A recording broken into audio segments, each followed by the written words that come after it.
Ustaz Hamami, Ustaz Sep dan Ustaz Dada yang tadi sudah membacakan maulid berjanji. Mudah-mudahan kita semuanya mendapat syafaat baginda Nabi Muhammad sallallahu alaihi wasallam. Untuk acara selanjutnya yaitu acara inti kita pada malam hari ini yaitu kajian kitab yang akan disampaikan oleh guru kita bersama Kiai Haji Alwi Basori. Oleh karena itu takdiman wa takriman oleh tafadhol. Allahumma shalli ala Muhammad. Allahumma shalli ala Muhammad. Allahumma shalli ala sayyidina Maulana Muhammad.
Bismillahirrahmanirrahim. Assalamualaikum warahmatullahi wabarakatuh.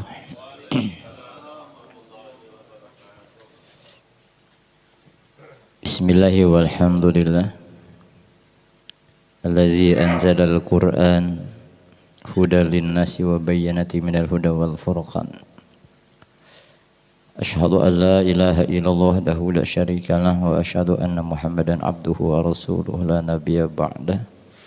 Allahumma fassalli wa sallim ala sayyidina wa habibina wa syafi'ina wa maulana Muhammadin wa ala alihi wa ashabihi wa man tabi'ahum bi ihsanin ila yaumidin amma ba'd. Allahu ta'ala fi kitabihil karim wa huwa asdaqul qailin. A'udzu billahi minasyaitonir rajim. Bismillahirrahmanirrahim. Utlu ma uhiya ilaika minal kitab wa aqimis shalah. Inna sholata tanha anil fahsya'i wal munkar wa la dzikrullahi akbar wallahu ya'lamu ma tasna'un. Wa qala Nabi sallallahu alaihi wasallam as-salatu mi'rajul mu'minin. Shadaqallahul azim wa sadaqan nabiyil karim wa nahnu ala dzalika minasyaitonir rajim. Walhamdulillahirabbil alamin.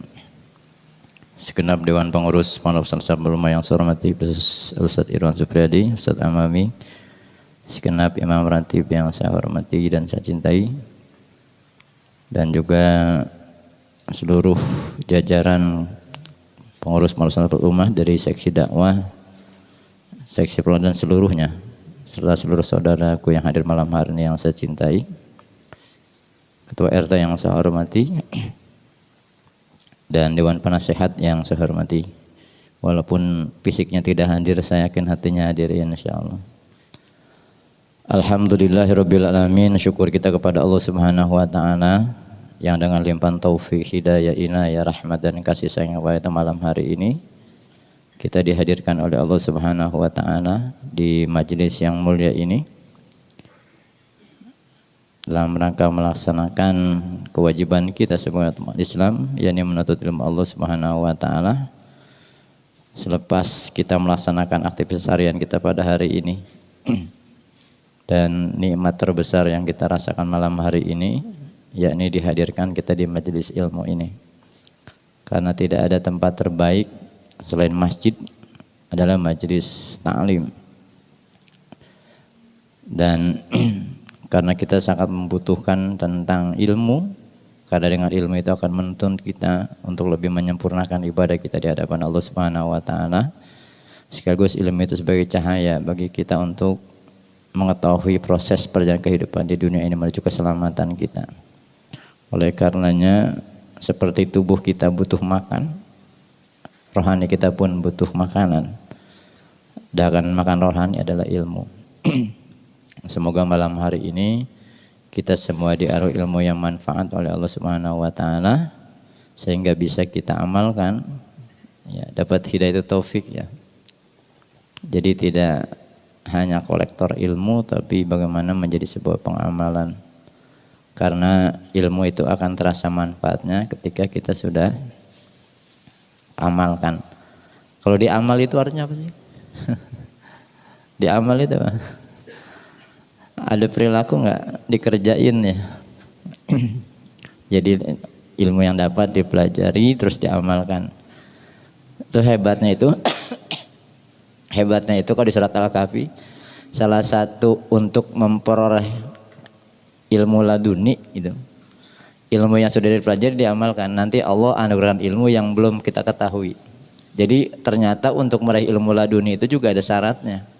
Syaratnya mengamalkan ilmu yang sudah dipelajari. Jadi enggak ujuk-ujuk terus pinter gitu, enggak. Tetap ada sebabnya. Karena itu bagian pada yang harus kita jalani. Allahumma shalli ala sayyidina Muhammad wa ala ali sayyidina Muhammad.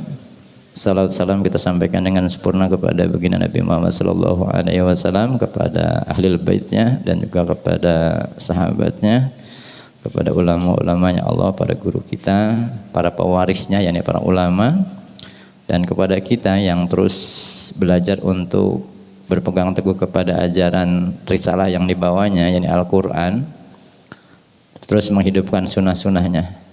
Salah satu sunnah yang paling dianjurkan oleh baginda adalah menyambung tali silaturahim. Jadi malam hari ini nilai kita di samping thalabul ilmi sekaligus mempererat tali silaturahmi. Ini nilainya besar makanya. Cuma tidak terlihat di sini. Nanti balasannya kelihatannya di sana ya. Terus mengistiqomahkan dengan membaca salat kepadanya. Tadi kalau kita paham mana itu nangis ketika pada bilang ya Rasulullah ji'na. Tahu ini? Lijarati terus apa? Kalimatnya? ya. Tahu artinya itu? Ya Rasulullah ji'na. Itu pengikraran kita, ya Allah saya datang kepadamu gitu. Kami ini datang li ziarah itu berkunjung silaturahmi. Ziarah mengharapkan syafaat dari baginda Nabi atas izin Allah Subhanahu wa taala. Ya enggak apa-apa orang bacanya ajak ke bawah ya, apalagi paham artinya. Nah, kalau baca maulid itu lebih nyet gitu. Ya pelan-pelan kan. Bahkan kalau Rasulullah imamul kiblat ini. Jadi dua, sebagai imam dua kiblat ya. Kalau syariat itu, ini sedikit kebacaan maulid lah biar paham karena kita ngaji. Satu, Masjidil Aqsa syariat itu berarti kiblat umat Islam itu pertama Masjidil Aqsa. Terus Masjidil Haram gitu. Maka ada masjid kiblataini itu. Mohon maaf saya pernah sholat di situ, memang kiblatnya dua gitu. Sebelum ada perintah wali wajhaka syatrul masjidil haram, itu secara syariat. Jadi Rasulullah imam. Tapi kalau secara hakikat kiblat itu aqsa itu ini pikiran, terus haram itu qalbu. Jadi hati dan pikiran kita mesti ittiba kepada baginda Nabi Muhammad sallallahu alaihi ya. Itu ke dalam ya artinya. Ngiblat kepada dua kiblat. Aqsa itu pikiran, jauh mananya kalau secara bahasa Indonesia itu jauh. Aqsa itu jauh. Terus Baitullah itu qalbu kita ini. Nah, untuk bisa menyelaraskan itu yang ikut ngimam kepada baginda Nabi Muhammad sallallahu alaihi wasallam. Ajak jiwa kita bermakmum kepada baginda Nabi. Baru nanti sampai kepada Allah Subhanahu. Kita nggak mungkin sampai tanpa melalui baginda Nabi Muhammad sallallahu alaihi wasallam. Terus buat teman-teman biar tambah semangat termasuk saya, kita sering bilang syafaat ya, secara definisi saya paham. Syafaat itu artinya paling sederhana pertolongan. Di dunia maupun di akhirat gitu. Di akhirat itu syafaatul uzma. Kalau di Quran itu disebut salah satu maqam mahmudah. Nah di dunia ini syafaat bagi Nabi itu ilmu. Ilmu. Cuma ilmu menurut definisi agama, bukan menurut kamus bahasa Indonesia. Kalau menurut kamus bahasa Indonesia kan ilmu itu pengetahuan. Ya sebatas tahu. Tapi kalau menurut definisi agama, ilmu itu sesuatu hal yang sudah diamalkan. Itu baru disebut ilmu. Kalau baru tahu itu sebenarnya kalau di definisi agama belum disebut ilmu. Kita main ini ya. Menurut saya sih penting, bahasa itu penting karena salah satu sifat wajib bagi Rasulullah dan menjadi teladan kita, ya ini tabligh ya. Tabligh itu balagh asal katanya. Jadi kedewasaan dalam menyampaikan. Kalau bahasa orang sekarang kemampuan berkomunikasinya. Terus audiennya siapa, terus kepada siapa gitu. Jadi ada keselarasan. Itu hebatnya baginda Nabi. Jadi kepada siapapun Rasulullah omongannya nyambung gitu. Karena Rasulullah kedewasaan dalam menyampaikannya. Ya kalau bahasa paling sederhana mungkin kalau kita bicara anak-anak kelas SD ya bicaranya sesuai pemikiran. Iya, jadi nyambung. Itu hebatnya baginda Nabi. Maka guru terbaik, kalau dibilang guru terbaik murabi kita adalah Nabi Muhammad SAW. Ini penting bagi yang dakwah.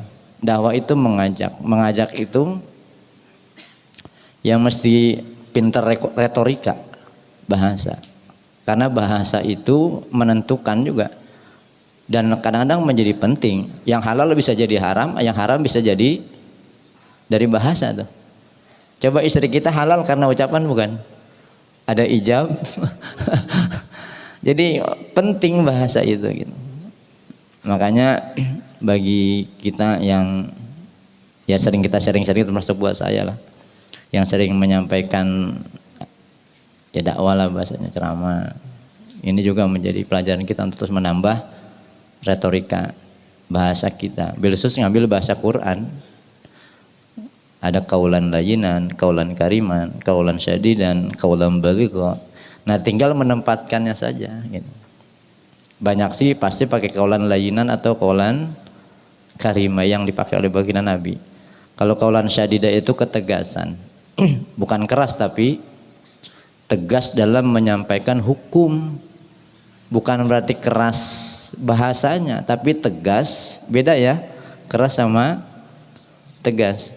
Ini kadang-kadang gini, termasuk buat saya kita, kadang-kadang kita bisa ngomong tapi nggak tahu definisi sebenarnya, sehingga kadang-kadang kemana arahnya gitu kita nggak tahu. Gitu. Itu penting. Makanya kalau baginda Nabi semalam pun sudah kita obrolin lah. Kalau lihat dari asbabun nuzul kan, kalau dari turunnya Quran, sebelum Rasulullah diperintah dakwah, landasan ilmiah dulu kan. Suratnya Al-Alaq, Iqra bismi rabbikal ladzi. Artinya landasan ilmunya mesti mapan dulu. Nah ternyata begitu landasan ilmunya mapan, itu pun Rasulullah belum perintahkan dakwah. Ini sering saya sampaikan bahkan di beberapa tempat. Maksudnya buat saya gini, dakwah ini misi mulia, tugas mulia, dan tidak hanya terbatas buat seorang kiai sebenarnya penceramah, tidak. Dakwah adalah tugas kita bersama. Tetapi ada kisi-kisi yang memang harus dilalui. Ayatnya wal takum minkum ummatan yad'una ilal. Ayatnya pakai wal takum minkum, min itu mana ay ba'dun, mana sebagian dalam ilmu nahwu. Bukan pembatasan berarti dakwah tugasnya cuma ini, enggak. Ini tugas kita. Tapi kalimat min dalam ayat ini adalah lebih kepada tadi pemahaman ilmunya dulu. Landasan ilmunya dimafankan dulu. Gitu. Nah, yang ternyata begitu kita lihat karena kajian kita tafsir ya hari ini. Landasan ilmu sudah mapan pun Rasulullah belum diperintahkan untuk dakwah. Maka turun surat Wahyu kedua. Ini saya sengaja saya cerita ini biar asbabun nuzul ini tahu.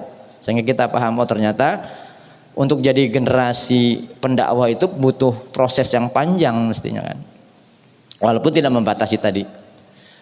Surat Muzammil, Qumil Lail. Salat malam berarti landasan spiritualnya. Nah dua ini setelah landasan ilmiahnya mapan, landasan spiritualnya mapan, baru kumpa anzir, beri peringatan. Surat Mudassir, wahyu ketiga yang Rasulullah terima. Jadi tahapan ini mestinya yang kita lalui. Walaupun kita senang sebagian generasi cepat ya, generasi internet cepat, tapi kadang-kadang kalau cuma ilmunya saja yang mapan terus spiritualnya nggak dibangun, biasanya mohon maaf dakwahnya kadang-kadang terjebak emosional.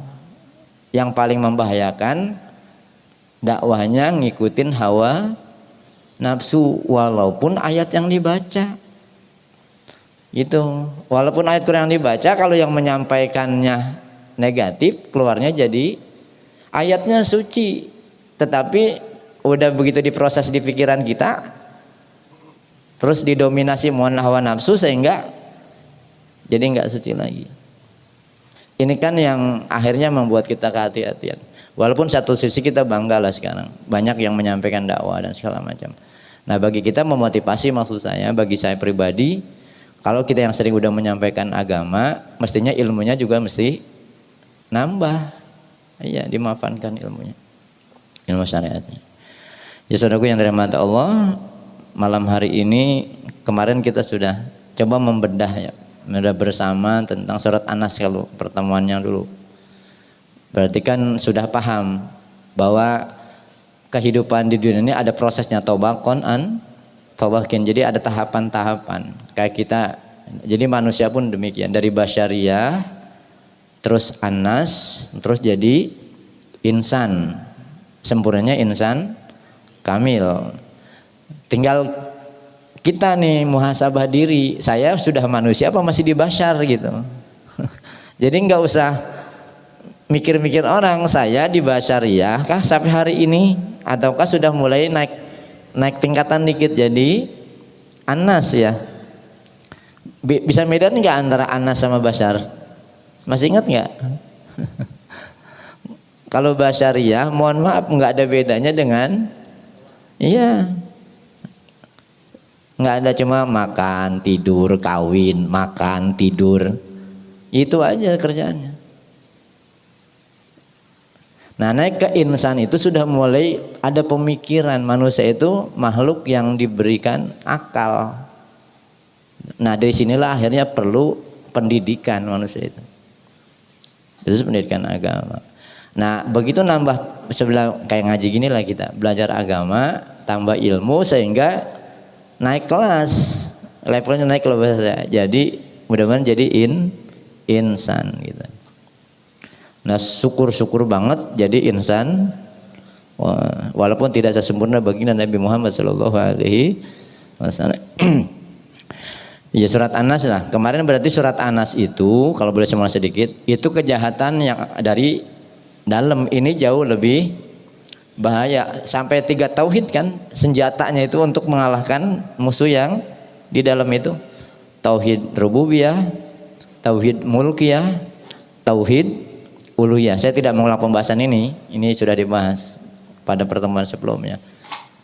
Kejahatan dalam, sering saya bilang belajar agama itu menjadi benteng bagi diri kita untuk mengalahkan musuh yang ada di dalam diri kita, bukan untuk orang lain.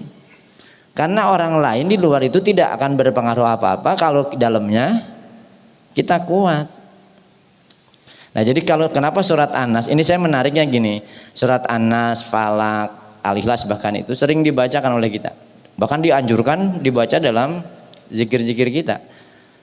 Nah karena memang terkadang sesuatu hal yang sering dibaca seolah-olah ayat ini biasa. Pemahaman kita tuh begitu mindsetnya. Harusnya kita rubah.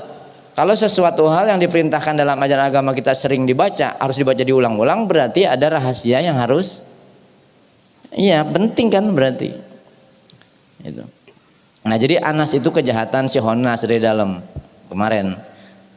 Al-Khonas itu. Bahkan kalau dapat cahaya Nabi kan enggak ya? Rasulullah itu fisudurinas ya, memberikan cahaya dari misbahu fi sudur. Jadi cahayanya bagi Nabi.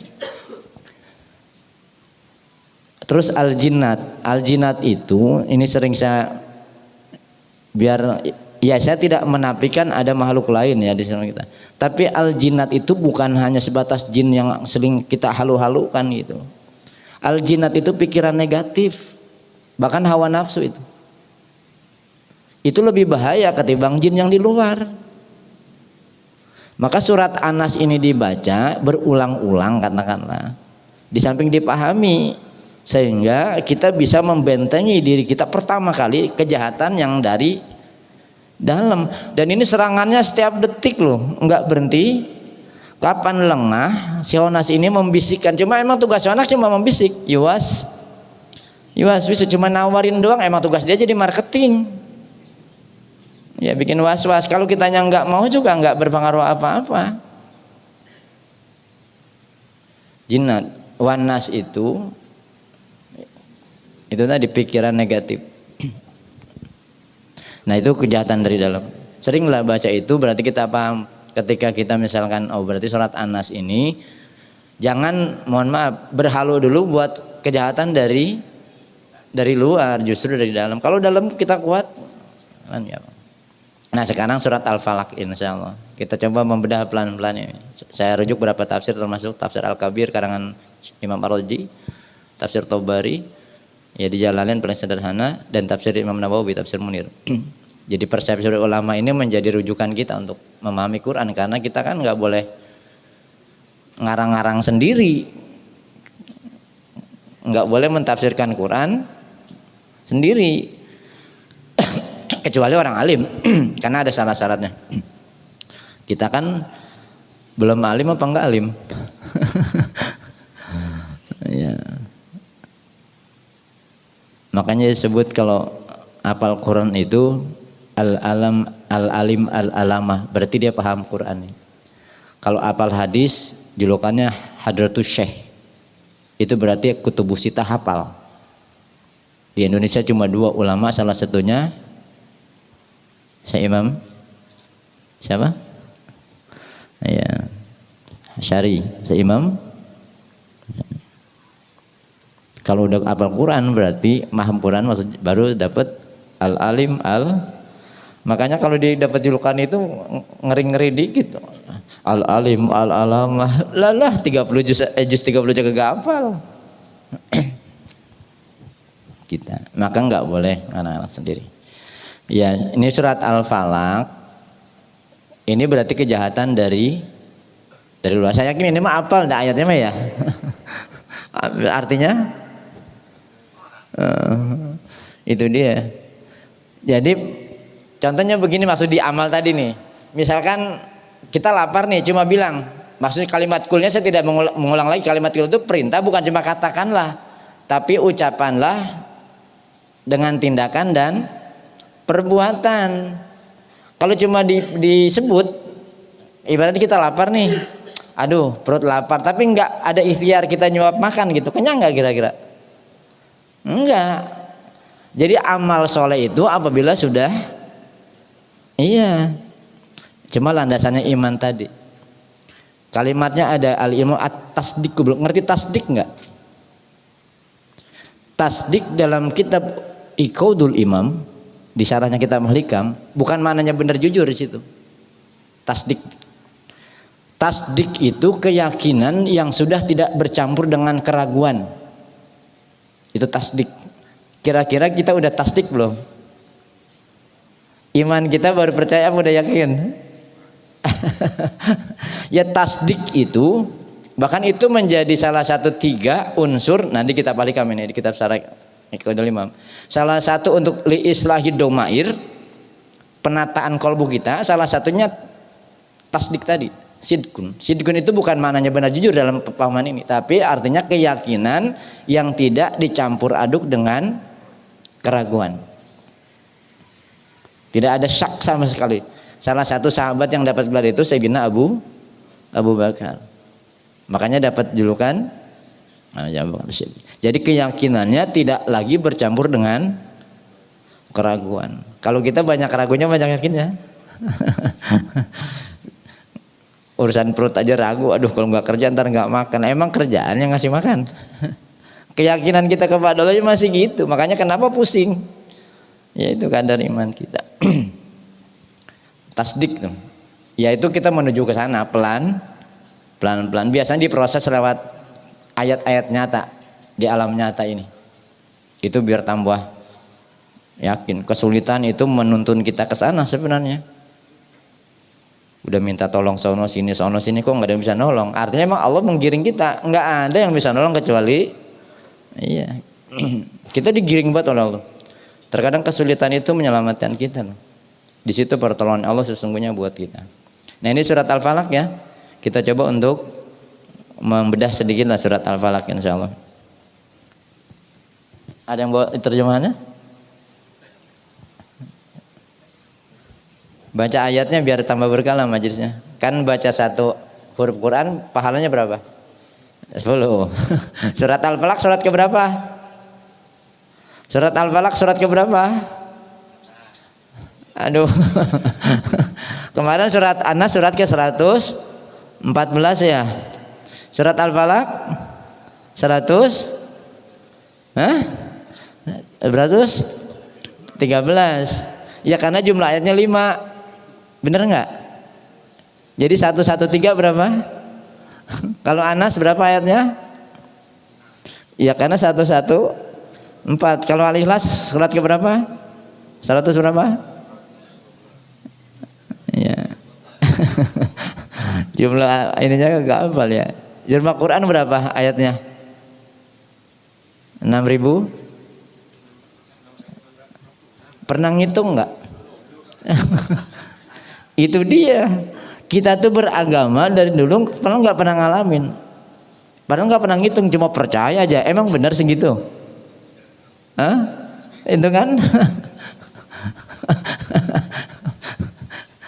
Iya aja, yakin aja padahal enggak salah memang. Ayatnya sebagian ulama itu memang 6.666 namanya, tapi nanti ada angka ini, ada maknanya, ada asrornya. Ada juga yang mengatakan kemarin berapa waktu pertemuan yang dulu saya bilang? 6 3 2 6. Itu jumlah ayat. 6 3 2 6. Kalau 6 4 kali berapa? Dijumlah kalau dijumlah. 6 tambah 6 12 tambah 6 tambah 6 sama dan kalimat la ilaha illallah Muhammadur. Coba hitung hurufnya, la ilallah 12, Muhammad Rasulullah. Nah, kita hidup sehari semalam berapa jam? Ya siang 12 jam, malam sinkron. Ya. Terus surat ke-24 surat apa? Waduh kagak apa. Ngelihat dulu ya. Surat An-Nur. Benar? Ceklah, takut saya salah juga, takut ntar salah. Surat ke-24 surat An-Nur benar? Hah? Belum dicek. Ya. Nah kalau yang 6, kenapa Quran itu ada ulama menghimpun 6 3 2 6. Angkanya berapa jadinya? Berapa? 17. Ya. Al-Quran turun tanggal berapa? Benar. Ini sinkron ya. Itu baru main mukjizat Quran lewat angka saja. Membedahnya luar biasa. Hebatnya Quran. Makanya saya bilang gini, umat Islam akan terbelakang kalau jauh dari Al-Quran. Ya ibarat kita gimana mau tahu jalan hidup kalau nggak pernah baca petunjuk hidupnya. Kan Quran itu bagi orang yang takwa dijadikan hudan. Al-Baqarah ayat awal lah.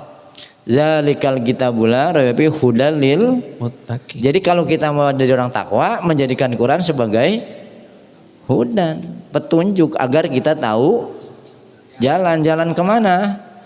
Jalan pulang. Karena ini petunjuk, karena kita secara agama bukan orang alim, maka kita butuh penunjuk. Artinya mesti ada orang yang paham menjelaskan Quran. Inilah yang disebut al-ulama'u warasatul anbiya. Ciri al-ulama warasatul anbiya yatlu mereka membacakan ayat-ayat Allah wa yuzakim. Ini ciri ulama nih dalam menurut Quran loh, versi Quran. Jangan berpikir kemana-mana. Ini buat kita. Jadi kalau ulama yang disebut waris Nabi itu mereka yang mengajarkan. Yatlu itu kalau di bahasa teks mungkin membaca Quran. Ini memang tahapan awal. Tapi yatlu itu talak. Kalau di bahasa itu ada salah satu kelompok manusia yang talil Quran. Itu kait dengan Ramadan. Al jannatu mustaqotun ila arbatin nafar, itu hadisnya. Surga itu merindukan 4 kelompok manusia. Salah satunya talil. Tali itu pengikat. Gampang ya. Jadi perilaku seorang yang takwa diikat dengan Quran. Jadi nggak lepas dari itu tali. Tidak hanya, mohon maaf ya, pembaca gitu. Kalau membaca kayak tadi surat Al-Falaq ini ritual nih banget lah.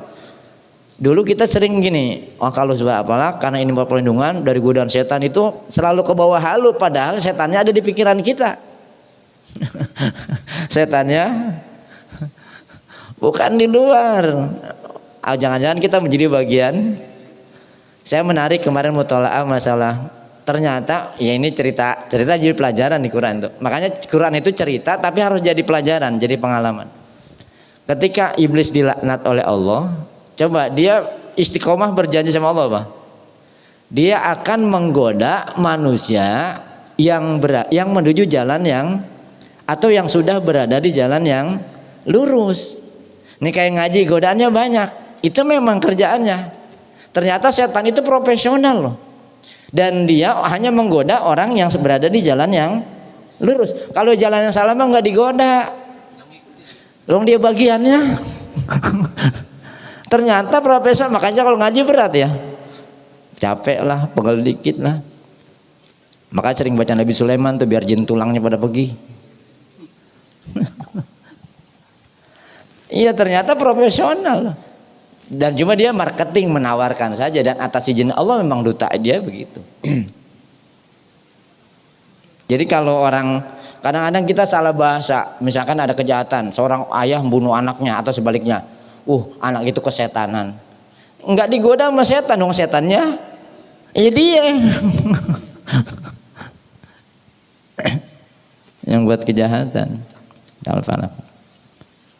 Ya, surat Al-Falaq dibaca aja dulu Ustaz ayatnya.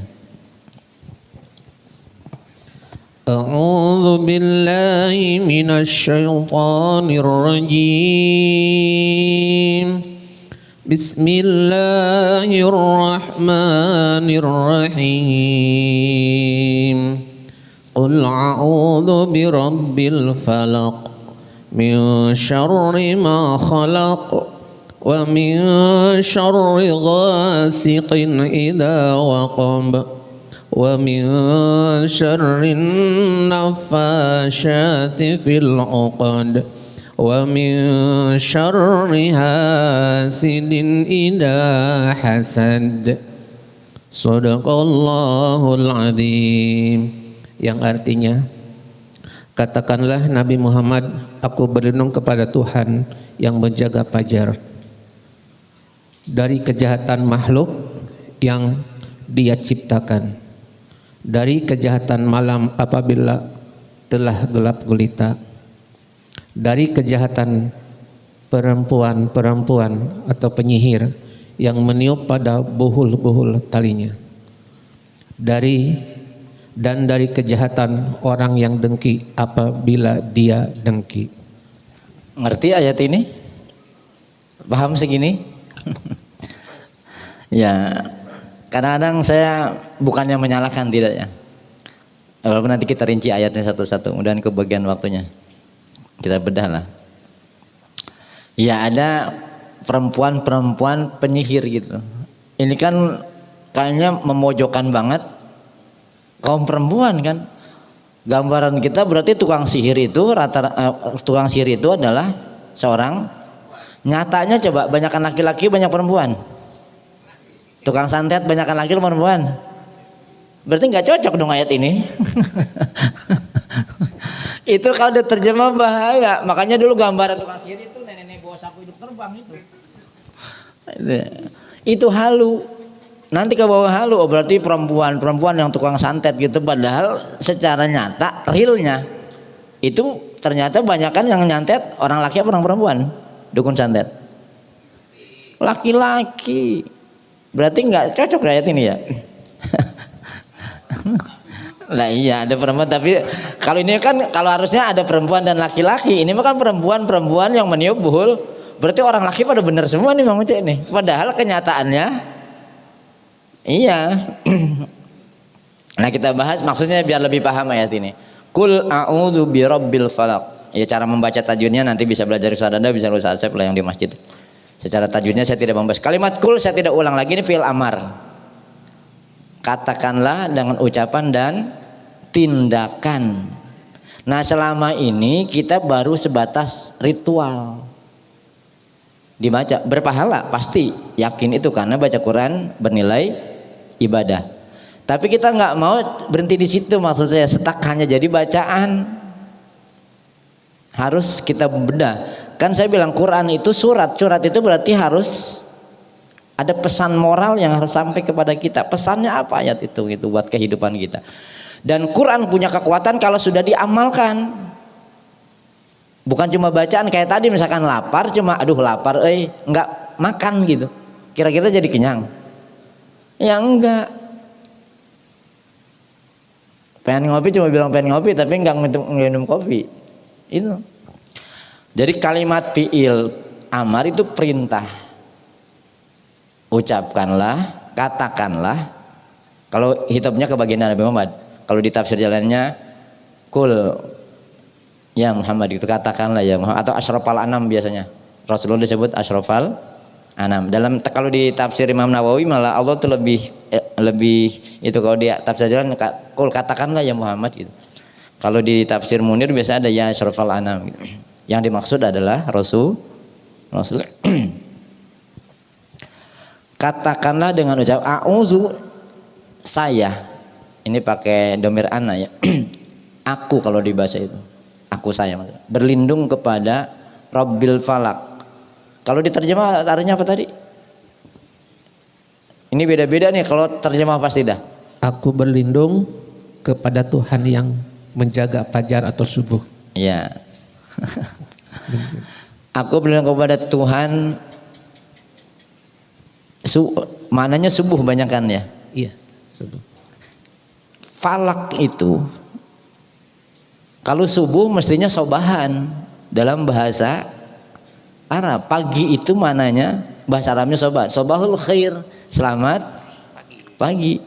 Tapi ayat ini Allah menggunakan mohon perlindungan kepada Allah dari pemelihara waktu subuh, biasanya terteks begitu. Tapi falak kok itu sesungguhnya artinya proses pembelahan.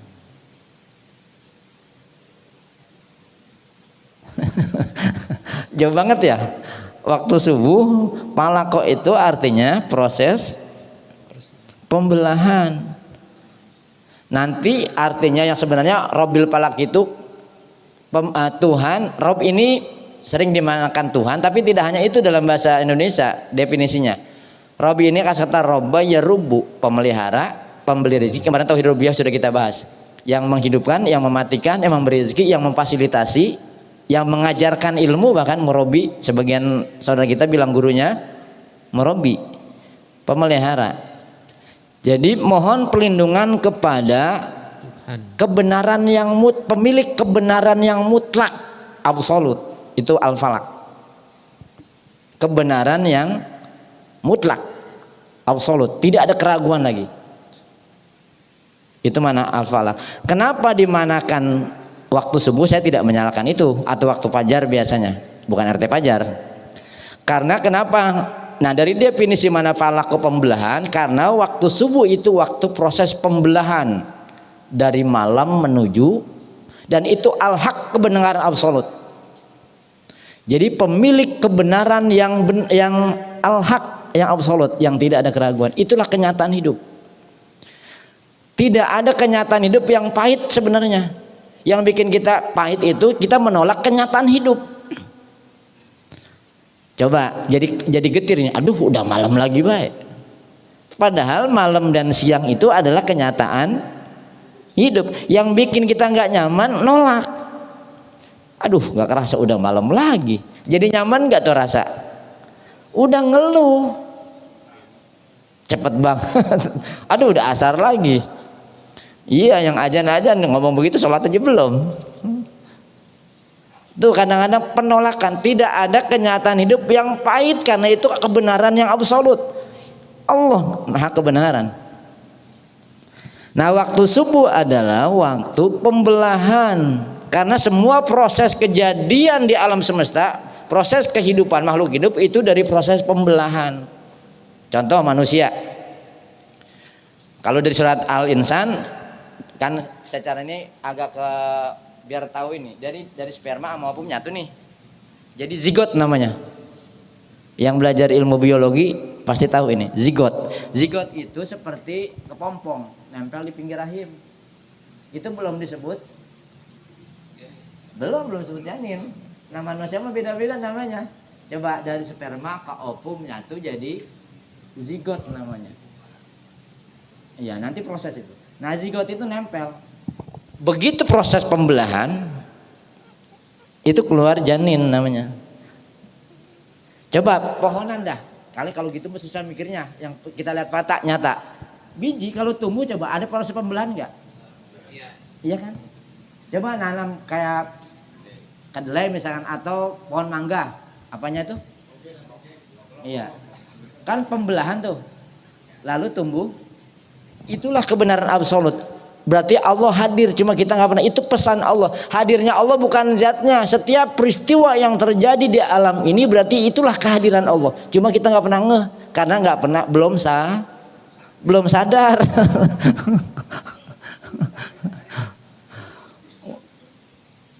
Mikirnya belum, karena emang nggak pernah dipikirin.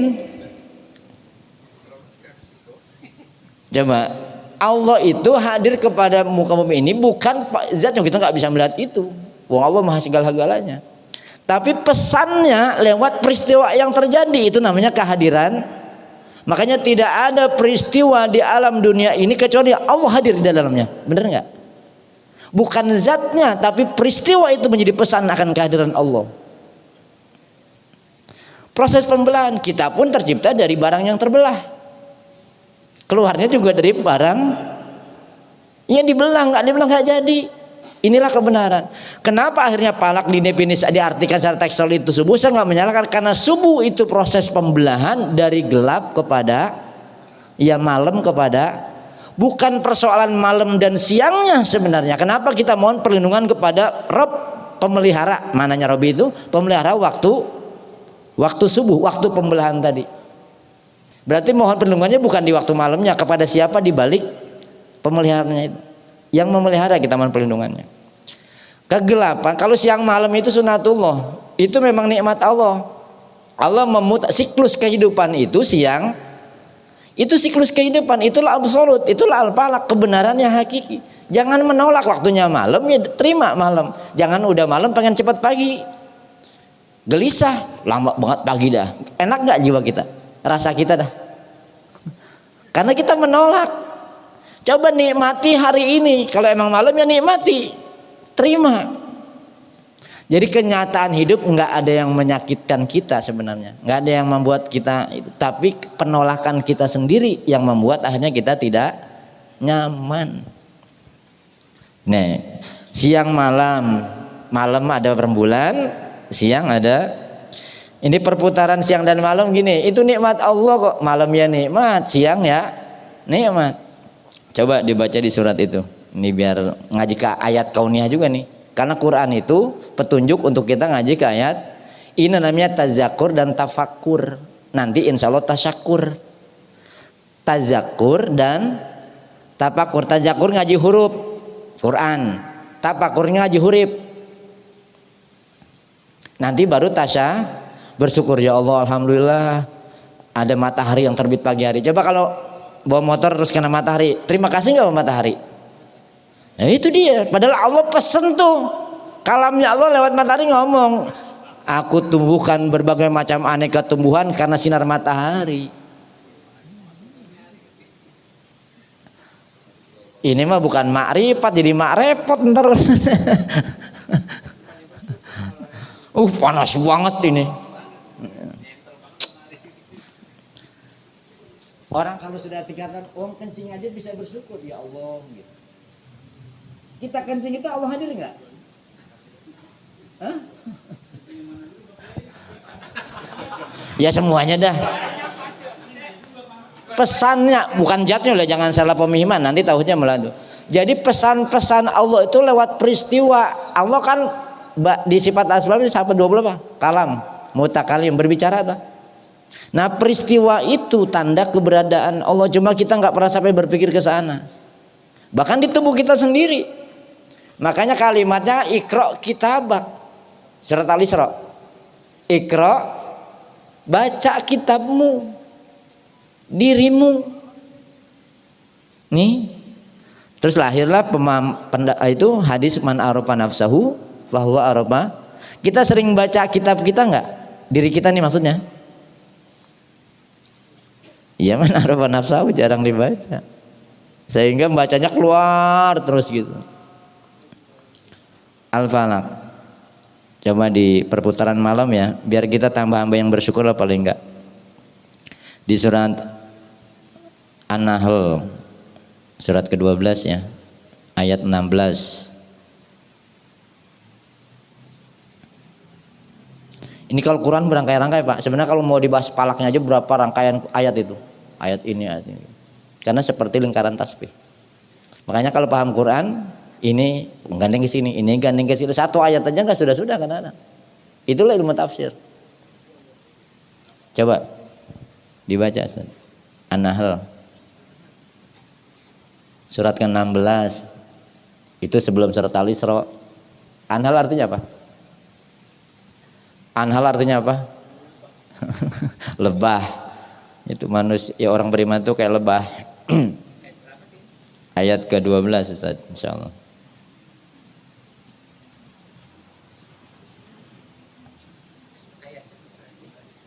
Surat ke-16 ayat ke-12.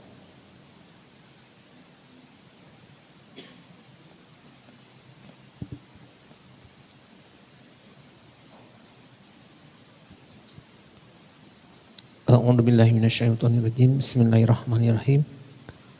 Wasyakhara lakumul laila wan nahara was-samsa wal qamari wan nujumu musakharat bi amrihi inna fi dzalika laayatil liqaumi yaqilun. Dia menundukkan malam dan siang, matahari dan bulan untukmu, dan bintang-bintang dikendalikan dengan perintahnya. Sesungguhnya pada yang demikian itu benar-benar terdapat tanda-tanda kebesaran Allah bagi orang yang mengerti. Ya. Ayat ini pakai alamat yaqilun ya. Berarti agama itu harus menggunakan ya, hanya orang-orang yang menggunakan akalnya yang bisa melihat itu. Nah, siang dan malam itu nikmat Allah. Bumi ini enggak, yang matahari itu tenggelam kan kalau bahasa kita. Sebenarnya matahari itu enggak tenggelam kan pada dasarnya. Yang berputar adalah buminya. Matahari bulan enggak berputar.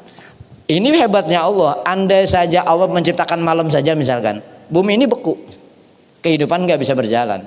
Sakhara itu kalau diterjemah memang menundukkan. Tapi kalau bahasa di tafsir itu bukan menundukkan. Siang dan malam adalah anugerah Allah yang diberikan kepada manusia agar terjadi proses kehidupan yang stabil. Anugerah Allah yang Allah berikan kepada manusia agar kehidupan manusia itu sendiri menjadi ya seimbang. Andai saja hanya malam di Allah, bumi ini beku, kita nggak bisa hidup. Belum bicara energinya saya nanti. Kalau siang aja bumi ini nggak kuat, pecah. Kan sebelum menciptakan manusia ini mesti kita manusia ini dimuliakan Allah walaupun makhluknya loh. Sebelum Allah menciptakan yang namanya makhluk manusia, fasilitasnya Allah siapin dulu. Jadi Allah ini nggak main-main menciptakan kita ke dunia ini. Fasilitasnya kalau kita disoalin kan di bawah Sabtu tanah, hari Minggu diciptakan ini, sampai Rabu ilmu, terus sampai Jumat baru diciptakan Nabi Adam lah kalau secara ceritanya. Artinya sudah fasilitasnya ada, tumbuhan udah ada, hewan-hewan sudah ada, fasilitas kehidupan udah ada, baru diciptakan manusia. Termasuk perputaran tadi, wasakhara lakum itu bergiliran siang dan malam itu Allah ciptakan membuat agar kehidupan manusia itu nyaman. Kehidupan ini berjalan seimbang. Andai saja malam, hanya malam saja bumi ini beku dan nggak akan ada kehidupan bisa berjalan terus normal. Begitupun kalau hanya Allah menciptakan siang saja, bumi ini akan kering, bahkan hancur, nggak akan kuat. Itu nikmat. Coba makanya kalau datang malam mestinya alhamdulillah. Ya ketemu malam maning. Begitu siang, kalau siang kerja lagi. Malam ngeluh, siang nggak manusia kerjaan kayak kita ngeluh. Padahal andai saja Allah ciptakan siang terus kerja terus, PRT lah kurus dia. Malam itu buat istirahat, siang buat kerja. Ini kan dibalik. Orang sekarang mah malam buat itu ngelawan hukum alam tuh. Makanya kerja malam walaupun kelihatannya ringan tapi gampang kena penyakit. Kadang ngelawan arus perputaran itu sunatullah, itu takdir, ketetapan Allah yang tidak bisa dirubah. Ya cuma kalau nggak kerja repot sekarang ya. Emang bagiannya kayak setar nih jam 11 berangkat. Mana musim hujan, kalau saya mah gak pergi dah. Dingin banget. Nggak kerja butuh kerja awang. Jadi al-falak itu pembelahan. Kita lihat semua proses penciptaan di muka bumi ini itu proses pembelahan. Semua itu asal kejadian. Ini akhirnya yang disebut hukum sebab akibat. Ini sunatullah.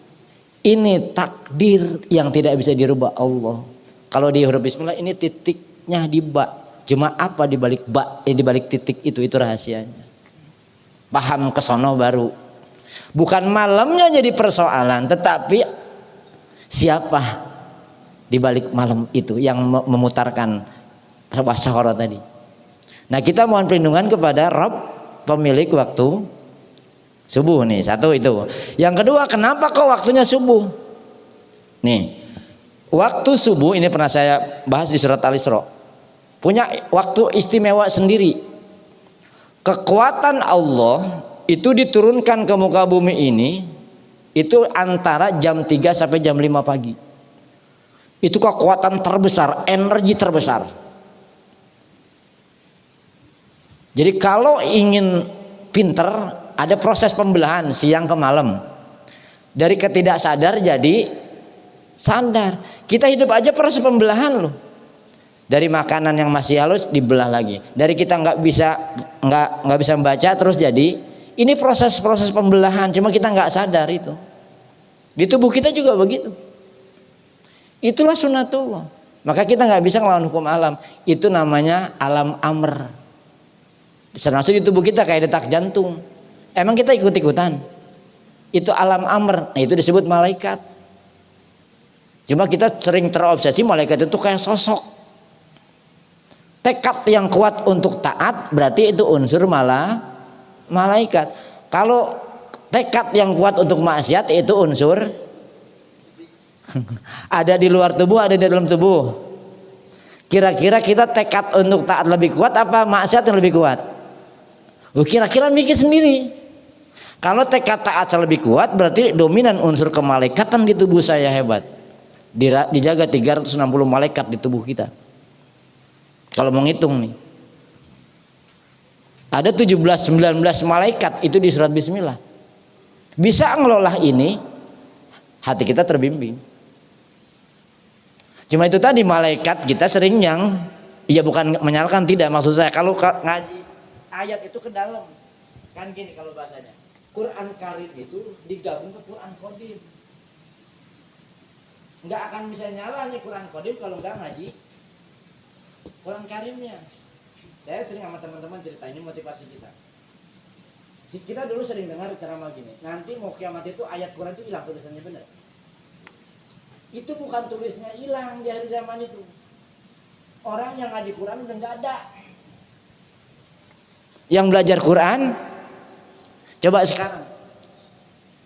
Ya nggak usah mikir keluar di Safatul Ummah. Banyakan yang ikut belajar Quran apa yang enggak?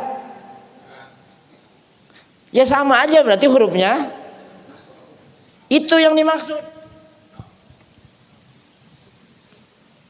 Nah begini biar motivasi nih, ntar malam Sabtu Pak ada capek nih nggak? No, bukan hurufnya hilang, bisa saja itu terjadi atas apa itu kehendak Allah. Cuma pelajarannya buat kita bukan itu yang dimaksud kata Nabi.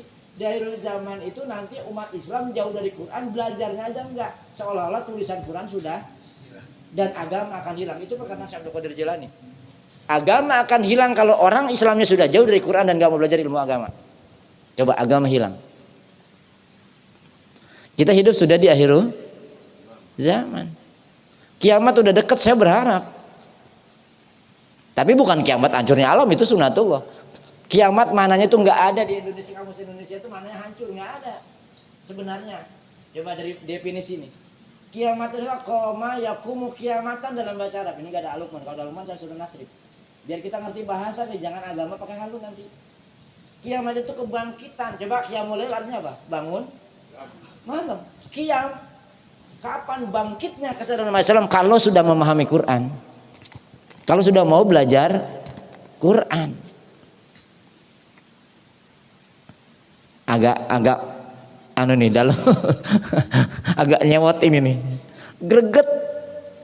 Coba di kitabnya Al-Muhammadi kan Asyid Malik Al-Hasani. Paling enggak kalau kita belajar baca Quran itu tahapan pertama, kita menjaga identitas umat Nabi Muhammad. Nilainya besar makanya. Kita malas apa enggak sempet sih? Hah? Malas apa enggak sempet?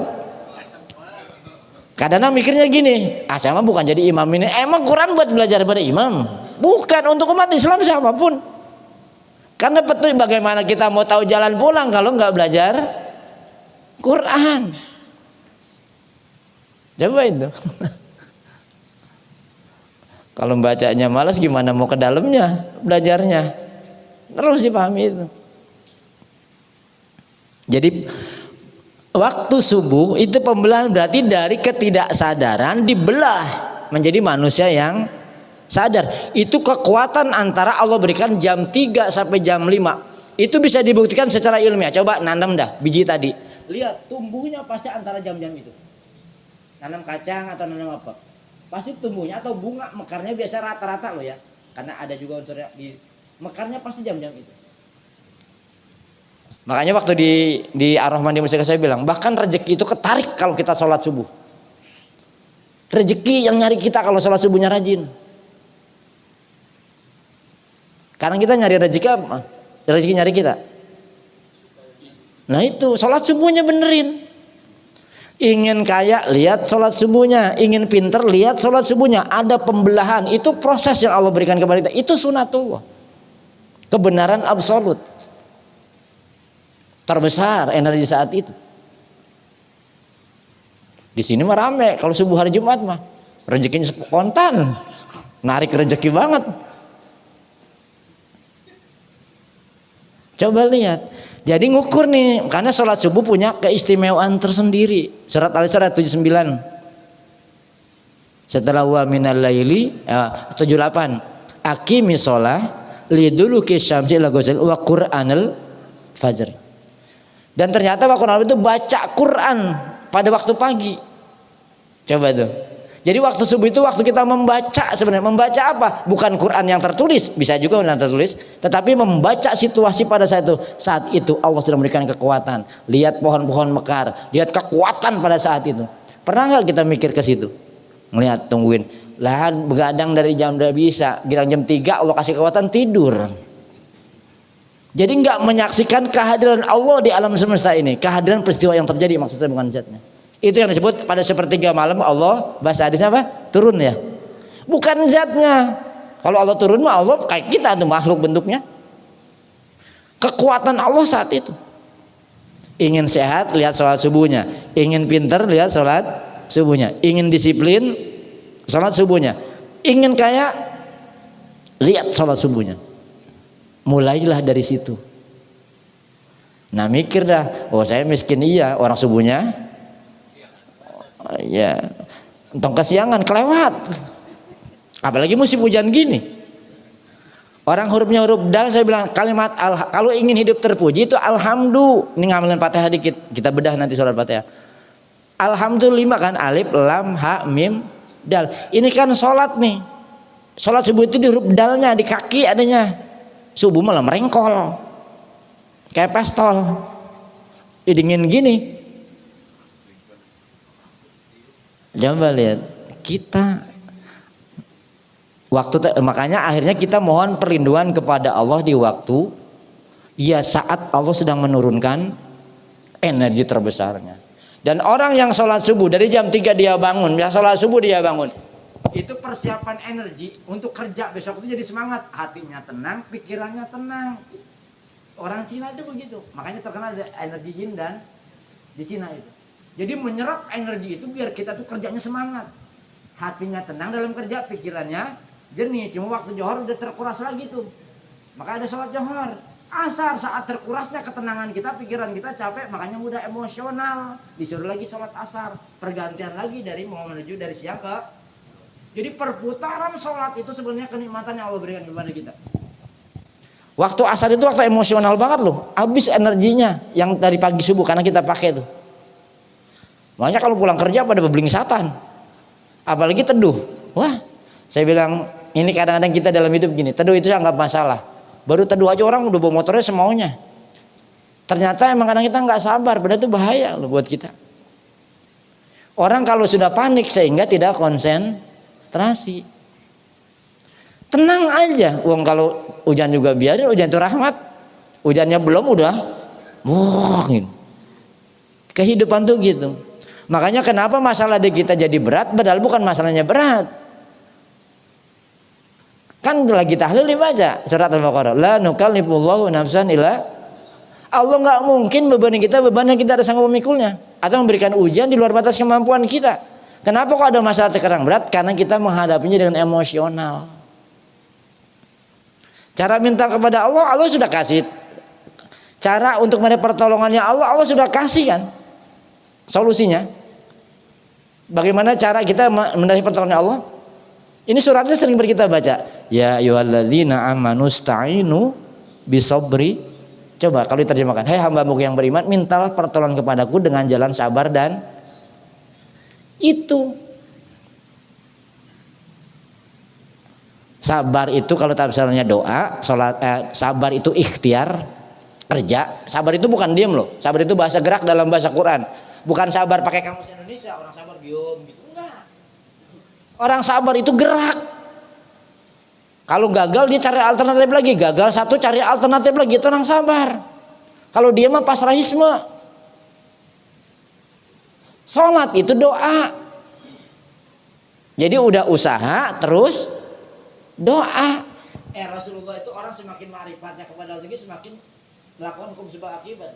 Rasulullah bisa aja nggak bakal berdarah di Bukit Thaif.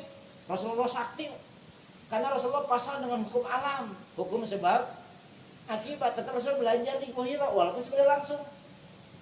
Ini ngajarin buat kita. Lah kita Nabi bukan malas kerja, pengen kaya. Susah. Nanti di Rabbil Alamin tuh. Hukum alam yang ngaji hurifnya tuh. 7 hukum yang Allah berikan kepada kita yang kita jalani. Walaupun nanti pembagian kelas manusia memang Allah yang membagi, bukan kita kepingin. Kalau di kitab Al-Hikam ada makom kasab, ada makom tajrid. Ya begitu ya Pak ya. Tajrid apa sih? Apa ngejijrid? Kalau kita di makom mana? Jangan makom kober. Kasab, sebab itu penting. Dan ini rahasia. Allah itu ngasih kekuasaan. Ada sifat iradah nggak di diri kita? Ada. Artinya kehendak, keinginan, kuasa. Kekuasaan membuat sebab yang akhirnya akibatnya kita lakukan, kita dapati. Kalau kita melakukan sebab baik, hasilnya baik. Kalau hasilnya buruk, sebabnya buruk, nih kita melakukan sebab yang buruk, maka hasilnya buruk. Nanti kita ayat berikutnya. Berarti ngertiin ya, kenapa Al-Falaq maknanya pembelahan? Itu berarti mengajarkan kepada mohonlah perlindungan kepada Allah dari pemilik kebenaran yang absolut, kenyataan hidup ya begitu. Dan Allah sudah kasih kalau ingin berubah, ingin ada pembelahan dari ketidaksadaran menjadi sadar, dari kemiskinan menjadi kaya, cukuplah paling enggak kalau kaya pasti tanda kutip dalam bahasa agama. Kecukupan hidup, ingin pandai, cerdas rohaninya bukan pandai akalnya saja, lihat sholat subuhnya. Mikir RT, aduh pantas susah terus subuhnya siangan, subuh jam 9. Sayang udah begadang sampai jam 2, giliran jam 3 Allah datang ditinggal tidur. Makanya di kitab Al-Fatihah Rabbani kata Syekh Abdul Qadir Jailani gini, kalau kau benar mahabbah kepada Allah, nggak usah ngeliat orang lain. Lihat aja ketiga tengah malam, sepertiga malam, kan hadisnya hafal banget. Pada sepertiga malam Allah turun lah bahasanya gitu ya, bujatnya. Yang meminta akan diberikan permintaannya, yang minta ampun akan diampuni dosanya. Kalau emang kita cinta, coba zat yang kita cintai mau datang, ditinggal tidur, gimana itu urusannya? Mahabbah banget ke Allah. Begitu Allah datang, ya sama bilang cinta sama Kang Asep, begitu datang saya tinggal tidur. Cinta apaan? Gue datang tinggal tidur. Ini sholat subuh. Walaupun demikian jangan ngabain sholat yang lain. Antara yang lain mah nggak penting lah, sama aja. Kuncinya gitu. Dengar pernah kalimat papat kalimat pancer? Ini orang Indonesia ngerti aja Indonesia nih, dan nggak salah tafsir. Papat itu 4 waktu sholat pancer di subuh. Ayo.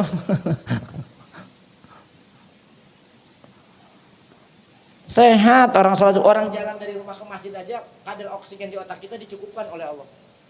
Jalan, jangan bawa motor takut hilang. Jalan lebih sehat waktu subuh. Nah, jadi proses pembelahan artinya dari yang ketidaktahuan menjadi kita tahu, dari ketidaksadaran menjadi sadar, dari malas jadi di sholat subuhnya. Jadi energinya nanti Allah berikan kepada kita. Allah sudah memfasilitasi, sama dengan hidayah. Allah memfasilitasi nih. Kita mau ngambil nggak hidayah itu? Kalimatnya yudillu mayasa, yahdi mayasa. Kalau diterjemah memang barang siapa yang dikehendaki Allah. Ini fi'il mudhari. Barang siapa yang menghendaki mendapatkan hidayah, maka Allah fasilitasin, bahasanya begitu. Hidayah dijemput. Bahasa gampang ya gini. Kita semua yakin kalau rezeki itu sudah diatur Allah, benar. Dijamin apa? Tapi perlu dijemput nggak? Perlu dijemput kan? Kalau emang rezeki aja perlu kita jemput, hidayah juga. Walaupun pemilik mutlaknya adalah Allah Subhanahu. Itu di Fatihah kita minta ihdinas siratal hidayatul bayan, dan itu topik dijemput. Yang dianugerahkan yang sumber di qalbu kita namanya hidayatul am. Itu yang sering kita doa, Rabbana la tuzigh quluba ba'da idh hadayt. Itu doa itu. Hidayah itu penting agar kita berada di jalan yang lurus. Kalau sudah berada di jalan yang lurus, berarti nanti siratal ladzina mereka lah orang yang diberikan kenikmatan oleh Allah. Siapa? 4 kelompok doang. Minan nabiyyin wasidikin wasuhada wasolihin. PRT nggak ada. Jadi yang dikasih kenikmatan minan nabiyyin wasidikin wasuhada. Kita masuk kelompok mana nih? Partai mana nih? Nabi nggak mungkin lah. Sidik para sahabat nggak mungkin kita. Keyakinan tanpa keraguan, kita masih banyak ragunya. Syuhada, apa yang kita korbankan untuk agama? Syahid. Orang syahid itu orang yang mengorbankan hartanya, jiwanya bahkan untuk agama. Sama ini buat kalau kita mau syahid nih. Saya kadang baca diri, loh saya dibilang syahid, apa yang saya korban untuk agama saya? Yang ada saya ngorbanin agama buat kepentingan saya. Coba banyakkan korbanin untuk agama, apa agama korban untuk kepentingan saya? Hah? Makanya kata Syekh Abdul Qadir Jailani, ini kitab Al-Fatihah Rabbani, silakan teman-teman baca.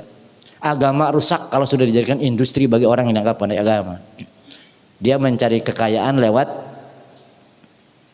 agama. Kacau nih. Akhirnya pakai tarif-tarif kan? Pakai tarif. Mau kalau 5 juta, kali 5 juta. Nah.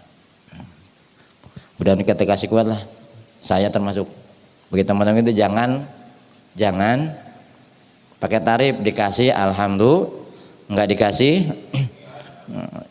ya paranin Bang Uce. Tahap siapa panitia lupa.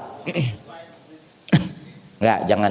Kalau sudah di jalan yang benar sebenarnya tinggal meluruskan niatnya aja. Nanti kan ada nih syariat nih fisik katakanlah. Ini udah sempurna nih, tinggal meluruskan niat. Al-Falaq.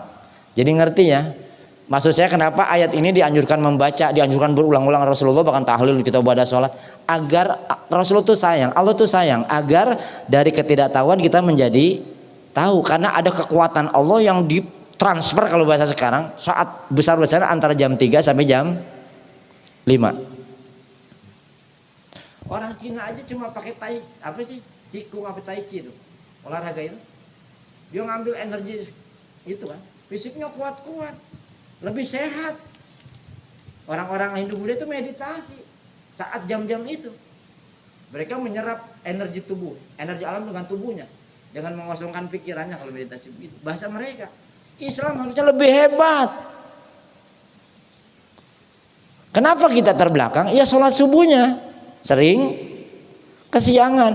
Saya paling sedih kadang-kadang udah bahasa begini jangan nih. Gara-gara pengajian malam subuh kesiangan. Lah gara-gara pengajian subuh kesiangan jelek banget. Jadi ngaji disalahin. Nah kalau nonton dangdutan kesiangan itu masih mending masih mulia. Habis pengajian, apalagi habis maulidan subuh. Sampai kagak nyambung bahasa begitu. Bukan maulidnya. Emang deweknya kebluk. Agama buat itu pengajian, buat kambing. Orang Karamat pada senang cari kambing. Mahal sih soalnya. Itu agama begitu. Falaq. Nah, setelah kita tahu bahwa mohon perlindungan kepada kekuatan yang dahsyat luar biasa, dan itu sunatullah. Akhirnya mohon perlindungan kedua, min syarri ma, dari kejahatan yang diciptakan makhluk. Allah mah nggak pernah nyiptain kejahatan. Allah Maha Rahman Maha Rahim. Syar itu maknanya kejahatan atau keburukan asal. Misalkan gini, logika kita salah jahat. Kayak motong ayam itu kan sebuah kejahatan.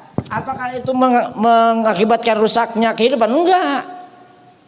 Itu keburukan asal namanya. Kalau bahasa itu dari Allah. Yang kita mohon perlindungan ini min syarri ma khalaq, dari kejahatan apa-apa yang diciptakan makhluk. Kenapa makhluk itu menciptakan kejahatan? Ngikutin hawa nafsu. Coba kalau hutan itu nggak ditebangin berlebihan, nggak akan rusak alam ini. Bahasanya sekarang ingin kemajuan zaman, ingin berbuat kebaikan. Apa sih di surat Al-Baqarah itu keempat doa pada di awal, wa minan nasi may yaqulu amanna billahi begitu. Makanya beriman kepada Allah, bikin kebaikan di muka bumi, padahal dia ngerusak. Kenapa sekarang terjadi gempa? Biar nggak apa-apa kalau bahasa gini mah didengar mana-mana ge. Karena gunungnya dieksploitasi berlebihan, diratain. Udah gitu dibikin, mohon maaf, tempat maksiat. Alamnya marah. Udah sunatullah, izin Allah, di mana-mana ada kemaksiatan, kezaliman, alamnya marah. Longsor. Allah apa manusia yang bikin ke musibah ini? Ayatnya Zuharul fasada fil barri wal. Jadi mohon perlindungan kepada Allah dari kejahatan makhluk. Coba kalau kita dapat perlindungan Allah, kejahatan makhluk sehebat apapun nggak bakalan. Manusia yang memperturutkan hawa nafsunya. Kapan manusia itu bikin kejahatan? Ini kaitannya karena ayat awal ya. Wa min syarri ghasikin idza, apabila sudah gelap malam, berarti ya ghasikin itu gelap. Nah, waktu malam itu waktu berpotensi untuk melakukan kejahatan. Gelap itu. Maka kita mohon perlindungan kepada Allah dari, saya ulang, mohon perlindungan kepada Allah dari kejahatan yang diciptakan oleh makhluk. Maling misalkan. Maling itu dia nafsu sendiri bukan? Jadi kejahatan yang dibuat oleh makhluk yang ngikutin hawa, manusia yang ngikutin hawa nafsunya. Kalau Allah kasih tolong kita, nggak bakal bisa. Kapan waktunya? Malam. Walaupun sekarang kejahatan siang juga banyak, tapi siang itu gampang diidentifikasi. Makanya saya bilang ronda itu ngamalin surat Al-Falaq sebenarnya, cuma rodanya bener bukan gaplean. Berarti mencegah terjadinya kejahatan. Syar itu kejahatan dan sesuatu yang menyebabkan terjadinya kejahatan. Jalan gelap, kasih lampu, itu berarti ngamalin surat baru ayat ini memberikan manfaat. Kalau cuma dibaca, ngasih manfaat nggak buat kehidupan? Enggak. Kayak musim penghujan sekarang, berarti membersihkan sampah, got, itu juga ngamalin surat. Sesuatu hal yang menjadi sebab terjadinya penyakit, kejahatan, keburukan, itu dicegah. Itulah Islam, preventif namanya, pencegahan. Dari kejahatan malam, karena malam ini potensi untuk melakukan kejahatan itu lebih, karena malam gelap ya. Gelap itu biasanya lebih dominan, potensi kejahatan bisa dilakukan. Makanya saya bilang, termasuk Pak RT, semua jalan yang gelap terangin teh, ngamalin surat Al-Falaq. Saya pernah ngusil, bahkan ronda kayak dulu lagi, daftarin masyarakat warga tuh kayak dulu lagi. Cuma orang sekarang pada individualismenya tinggi. Bener ya? Makanya terus makin kemari kejahatan semakin. Dulu mah enak dah, ronda bareng. Di samping ajang silaturahmi juga jaga wilayah kita. Coba kalau ini dijadi amal nyata, surat Al-Falaq ini. Bersih tempatnya. Kalau yang menjadi penyakit kita bisa gotong royong misalkan, ronda kita lakukan misalkan, mojah yang gelap kita kasih lampu. Ini menghindari terjadinya kejahatan. Orang mikir 2 kali. Cuma sekarang pada keegoannya kita sudah hilang kebersamaan kayak gitu. Karena nggak paham Al-Quran. Kalau paham Quran nggak, makanya orang tua kita dulu hebat saya pikir. Mereka mungkin baca Quran nggak bisa, jangan memahaminya, tapi perilakunya Qurani banget. Tiap malam jaga kampung, ada yang keliling. Makanya tugas RT keliling-keliling, RT doang dewe kan jaga. Minimal ya di rumah kita minimal malam. Kedua, malam ini simbol kegelapan pikiran. Orang kalau gelap pikirannya punya potensi besar melakukan gelap hati, gelap pikiran. Ini lebih bahaya. Nah, surat Al-Falaq biar tercerahkan tadi karena kita mengambil kekuatan Allah, cahaya lah kalau bahasa gampangnya. Maka tidak menimpa kegelapan hati, termasuk cahaya Rasulullah, misbah fis sudur gitu. Masuklah ke dalam kalbu kita. Mau berbuat salah itu takut.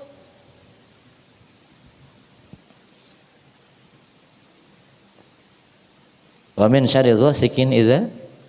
Jadi kejahatan malam apabila sudah gelap. Dan malam ini kalau waktu gelap, nih kalau secara alam, waktu gelap ini kan sebenarnya karena matahari kita nggak dapat cahaya aja kan. Siang malam itu karena bumi berputar sehingga ketika malam bumi ini nggak dapat cahaya, padahal ada cuma muter saja. Ketika malam gelap sebenarnya karena memang untuk istirahat. Ketika malam datang, begitu kegelapan, suasana gelap, maka mata kita melihat sesuatu yang gelap, itu zat melatonin namanya. Kalau yang belajar ilmu kedokteran pasti bisa. Zat melatonin masuk ke dalam mata membuat kita ngantuk. Cuma efek kurang bagusnya alam bawah sadar kita meningkat, kesadaran kita hilang. Makanya waktu malam rasa takut meningkat karena kita ada di alam bawah sadar. Dan ketika di alam bawah sadar itu paling mudah terkena unsur kejahatan. Karena kondisinya lagi enggak sadar. Ini penting maksud saya ayat ini. Jadi kalau malam alam bawah sadar kita tuh meningkat, kesadaran kita turun, kan itu emang energinya begitu. Kenapa alam bawah sadar yang diaktifkan oleh ketika malam agar kita istirahat, mengistirahatkan fisik ini. Mengistirahatkan fisik bukan waktu untuk bekerja fisik, tetapi menghidupkan rohani kita. Makanya ada pada malam wa minal laili fatahajjad bihi nafilah. Bukan istirahat pulas tidur. Orang yang bertakwa jangankan tidur, ngantuk pun tidak. Ma yahjaun, lambung mereka jauh dari tempat tidur mereka. Ayatnya kan begitu. Nah kita lambung kita sama tempat tidur jauh apa dekat? Bisa nempel.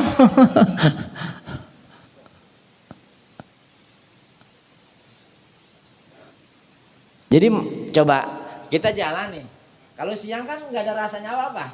Kalau kita itu tempat sepi lah. Coba sendiri malam jalan ke situ. Ada rasa kan? Jangankan keluar, kamar mandi sendiri. Mau tahajud jam 2, jam 3, kok merinding-merinding. Padahal kalau siang enggak. Padahal mah kita dihantui pikiran kita, itu yang lebih bahaya. Halu di pikiran, ntar hantu begini. Karena sedang nonton film.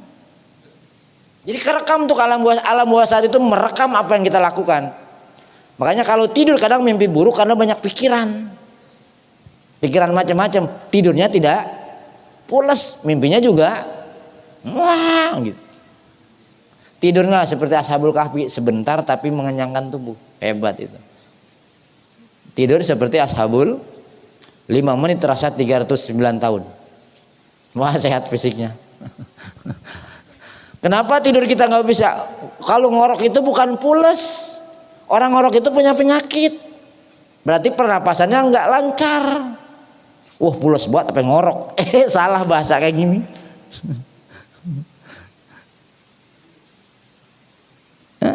Kenapa mau tidur aja sama Nabi suruh baca doa dulu, bahkan wudhu dulu. Kenapa? Karena ketika kita tidur, sesungguhnya kita ada di alam bawah. Orang paling gampang terkena unsur. Coba santet dulu kenanya orang tidur orang bangun. Makanya kalau pengen hebat jangan tidur kalau malam. Bisa ngalahin. Cuma malamnya bukan itu, ya zikir. Tadi tuh. Malamnya isi rohani kita. Sehingga kesadaran kita tetap terjaga. Malah nambah, energi kita tambah kuat. Rohani kita yang diisi. Siang untuk cari nafkah, untuk ngisi fisik, malam zikir untuk ngisi rohani kita. Itulah perputaran, keseimbangan, balance namanya tawazun. Hidup seimbang itu aman. Kita kan nggak seimbang, benar. Wabtaghi fi ma ataqallah wala darul akhirah wala tansa nasibaka minal Al-Qasas ayat 77. Kalau ingin minimal di zona aman, seimbang antara urusan dunia sama urusan akhirat.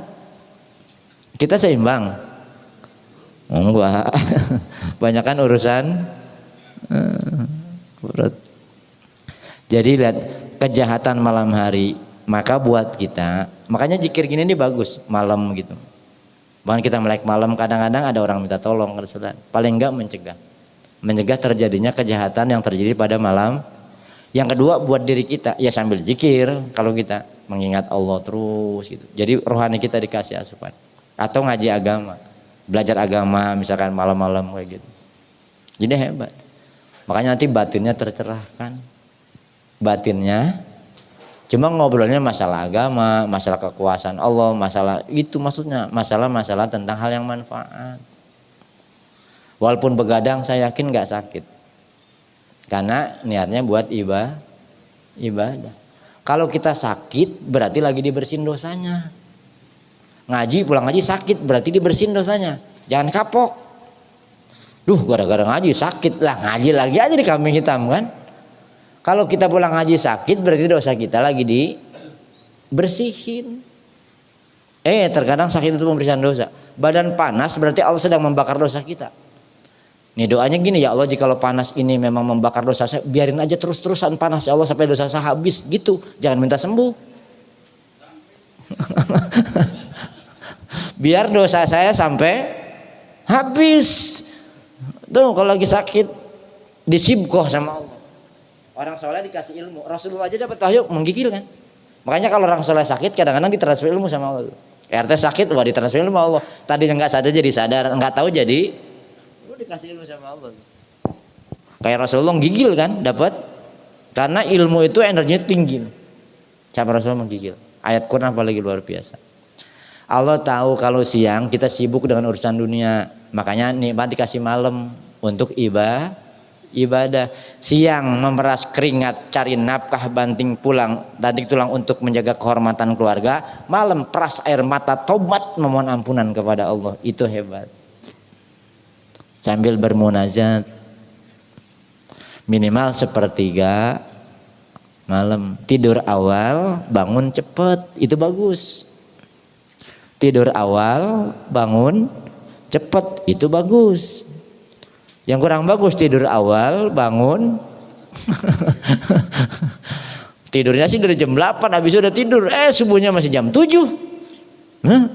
Rasulullah ngajarin tidur awal itu biar nanti sepertiga malam bangun. Rasulullah kalau nggak kegiatan memang kadang mencontohkan tidur pada awal malam biar nanti sepertiganya bangun. Karena ada, yaitu Rasulullah tahu betul kondisi kita. Ada orang yang tidurnya cepat, bangunnya cepat. Ada orang yang tidurnya cepat, bangunnya telat. Kayak kita. Jadi kejahatan, panjang ini. Jam berapa? Jam 11.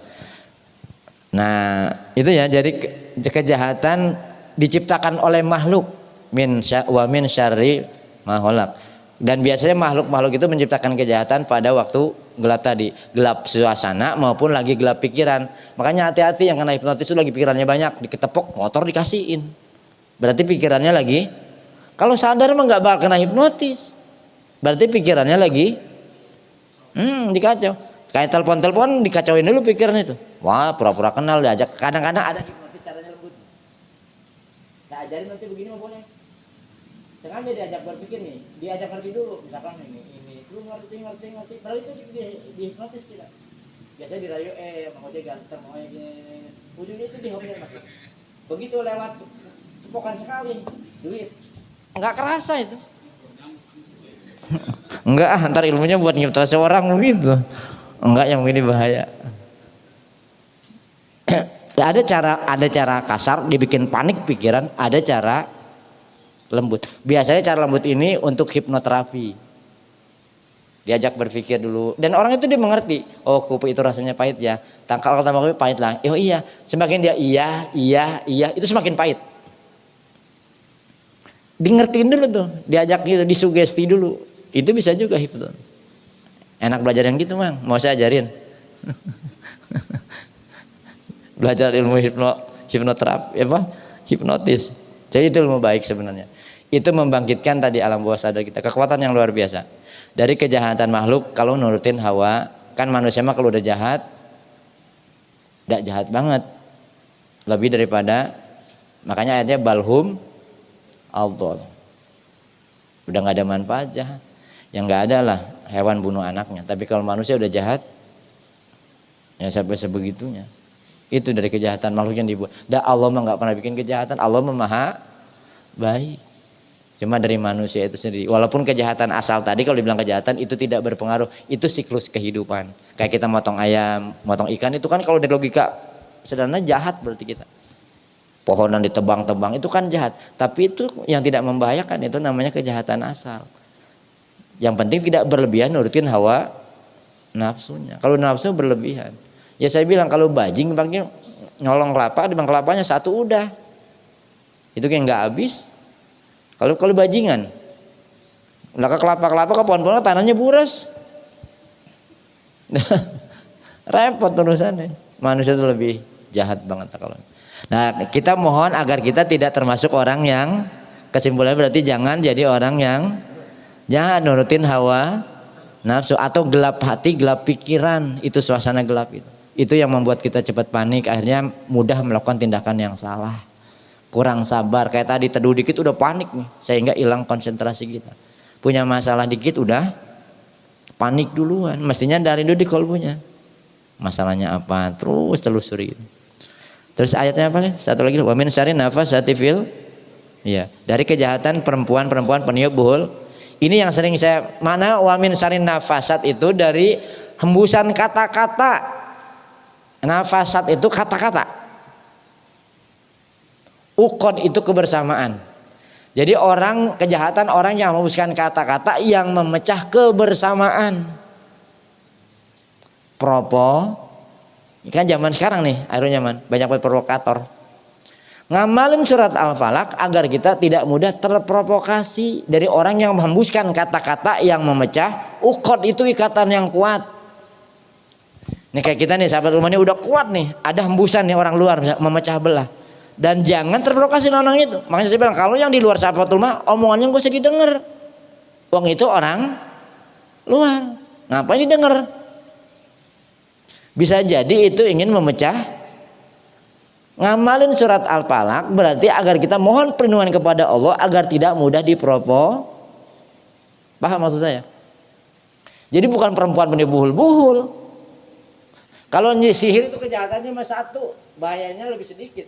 Misalkan saya nyantet Mang Uce doang yang mati. Tapi kalau sudah memecah belah, emang yang kerjaannya memecah belah siapa? Makhluk siapa? Hah? Ya kalau di bahasa itunya setan itu kerjaannya salah satunya memecah belah kebersamaan. Di setiap komunitas pasti kan ada. Di rumah tangga kita juga ada, dasim namanya setannya. Memecah belah, tapi itu enggak bahaya, enggak dapat piala terhormat dari iblisnya. Kalau udah bisa memisahkan antara makhluk dan khalik, makhluk dan Allah, itu baru dapat piala besar. Dijauhkan kita dari Allah Subhanahu, itu tugas misi yang paling utama dari kejahatan, memisahkan kita. Nah jadi wamin sari nafasatil buqad adalah mereka orang-orang yang membuskan kata-kata yang memecah kebersamaan, yang memecah kebersamaan setelah kita kuat. Jatuh. Berarti kita jangan mudah keduanya jangan jadi provokator. Ngamalin Al-Falaq mah dibaca tapi jadi provokator. Berarti kejahatan maksudnya.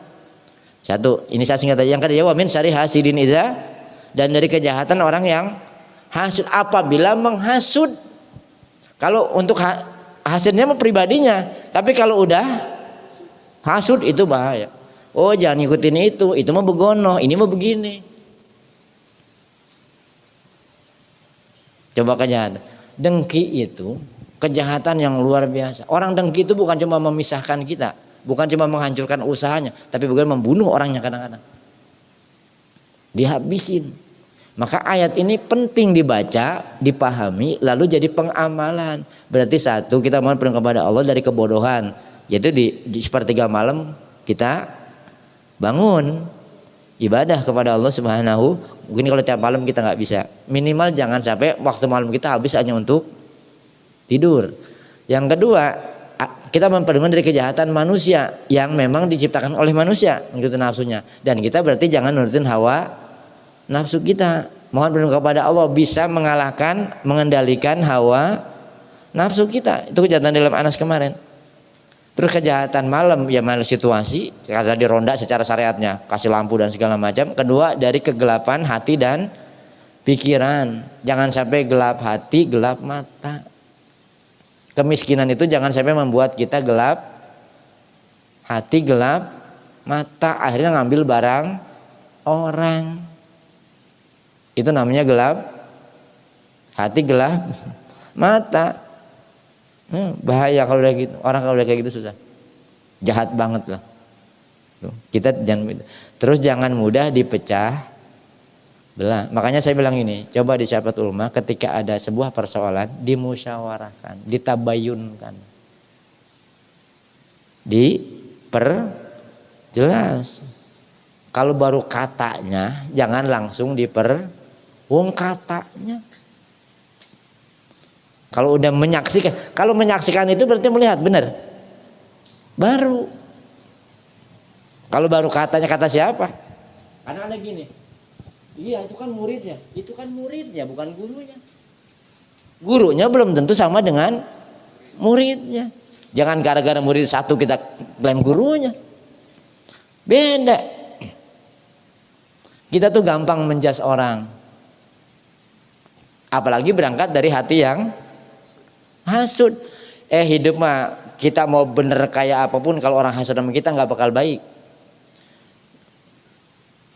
Iya, kita baik nih, kita bener. Kalau orang itu hasud sama kita, tetap aja salah. Nggak bisa, makanya jangan cari penilaian orang. Berkata orang biarin aja. Kita sendiri salah dimasukin dalam hati, makanya jadi sakit hati. Yang salah siapa? Yang ngomongin kita apa? Yang kita yang masukin sendiri ke dalam hati kita. Kita yang masukin diri sendiri. Orang mau ngomong apa kalau cuek kan nggak pernah sakit hati karena kita masukin. Orang itu mah cuma ngomong kayak si Mas, bang nawarin doang kayak tukang HP. Ayo pak marketing, kalau kita nggak mau beli, enggak. Dia ngomong apa aja yang kesalahan. Yang penting kita dalam kondisi yang benar. Kalau salah diingetin ya bilang terima kasih. Kalau kita benar disalahkan ya jangan marah. Kalau marah ya berarti benar kita kesalahan. Tapi kalau kita salah diingetin jangan marah. Udah salah diingetin marah. Berarti kalau ada yang ngingetin kita mestinya berterima. Kalau kita salah nih, oh jangan gitu, diingetin. Berarti saudara kita sayang sama kita, membuang ular dalam baju kita. Maka tanda orang bahagia itu siap menerima saran dan kritik dari saudaranya. Rasulullah juga begitu. Dalam kaitan dengan kemanusiaan pasti minta pendapat sahabat, tidak keinginan sendirinya. Karena itu tadi, karena anak cocok menurut kita belum tentu menurut orang. Jangan sampai jadi orang yang dengki. Dengki itu bahasa itu hasud ya. Kalau iri ada bagusnya, kalau iri mah masih ada positifnya. Iri nih dia bisa baca Quran, masa enggak? Ini iri itu dari positif. Tapi kalau udah dengki itu memang kejahatan negatif luar biasa. Orang yang hatinya dengki bahaya. Makanya ada doa Rabbana la tuzigh qulubana gila lilladzina amanu, itu biasanya dibaca doa itu. Jangan sampai hati kita gilul qalb. Gilul qalb itu kedengkian. Dan kedengkian paling bahaya kalau jatuh ke orang pinter. Apalagi yang dianggap pandai agama, udah paling bahaya. Kerusakannya lebih bahaya. Kalau orang dianggap pandai agama pada punya hati dengki. Tadinya jadi saudara jadi rival. Bener ya, dianggapnya saingan. Padahal kalau pas tabiqul khairat bagus. Berlomba-lomba dalam kebaikan. Jangan berlomba dalam kebenaran. Ayatnya bukan berlomba dalam kebenaran, berlomba-lomba dalam kebaikan. Kalau kebenaran mah kita cuma dikasih setitik doang dari Allah. Enggak ada manusia yang paling benar. Tapi berlomba-lomba dalam kebaikan, bukan berlomba-lomba dalam kebenaran. Enggak ketemu kalau kayak gitu. Nah, jadi kesimpulannya buat saudara saya hari ini, yuk surat Al-Falaq kita baca iya sebagai satu itu karena dibaca berulang-ulang pun mengandung kekuatan yang luar biasa. Yang kedua, memotivasi, mensugesti kita dengan doa yang bisa kalau kita pahami artinya tadi. Keduanya berarti ada beberapa pesan yang disampaikan dari ayat ini, yaitu tadi mohon perlindungan kepada Allah dari kejahatan malam, dari kejahatan orang yang mau jahat. Berarti ada ikhtiar yang harus kita lakukan. Yang kedua, jangan sampai kita mudah diprovokasi atau kita menjadi bagian orang yang mau tukang memprovokator. Jangan kayak gitu. Al-Falaq mah dibaca terus. Atau jangan sampai kita punya penyakit hasud.